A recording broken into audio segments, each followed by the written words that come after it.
ফাঁদ নিয়ে এসেছে। সেই কৃষকের বাড়িতে আবার একটা কবুতর, একটা মুরগি আর একটা ছাগল ছিল। সেই ইঁদুর সর্বপ্রথম কবুতরের কাছে গিয়ে বলল, ভাই কবুতর, আজকে তো তোমার মালিক ইঁদুর মারার একটা ফাঁদ নিয়ে এসেছে।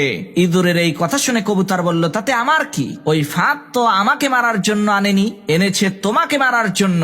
এটা তোমার সমস্যা, তুমিই বোঝো। কবুতরের এই কথা শুনে সেই ইঁদুরটি নিরাশ হয়ে মুরগির কাছে যে ওই ইঁদুর মারার ফাঁদের কথাটা বলল। তখন মুরগিও একই কথা বলল, ভাই এটা তো তোমার সমস্যা, এর সাথে তো আমার কোনো লেনা দেনা নাই। মুরগির কথা শুনে সেই ইঁদুর আরো হতাশ হয়ে ছাগলের কাছে গিয়ে ওই ইঁদুর মারার ফাঁদটার কথা বলল। ইঁদুরের কথা শুনে ওই ছাগলটি হাসতে হাসতে বলতে লাগলো, ভাই তোমাকে মারার জন্যই আমার মালিক ওই ফাঁদ বাজার থেকে কিনে এনেছে, তাতে আমার কি সমস্যা?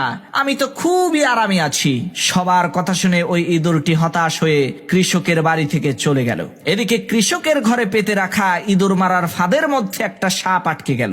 রাতের অন্ধকারে ওই কৃষকের স্ত্রী ইঁদুর মনে করে যখনই ওই ইঁদুর মারার ফাঁদটাকে হাত দিয়ে ধরেছে, আর অমনি সাথে সাথে সাপটা কৃষকের স্ত্রীর হাতে কামড় বসিয়ে দিল। তখন কৃষক তার স্ত্রীকে বাঁচানোর জন্য হাকিম কবিরাজ নিয়ে আসলো। হাকিম সাহেব চিকিৎসা দিয়ে বললেন, এই সাপে কাটা রোগীকে কবুতরের স্যুপ খাওয়াতে হবে, তাহলে ইনশাআল্লাহ খুব দ্রুতই সে সুস্থ হয়ে যাবে। সেই কৃষক হাকিমের কথা শুনে তার স্ত্রীকে বাঁচানোর জন্য ওই বাড়িতে থাকা কবুতরটিকে জবাই করে স্যুপ বানিয়ে তার স্ত্রীকে খেতে দিল।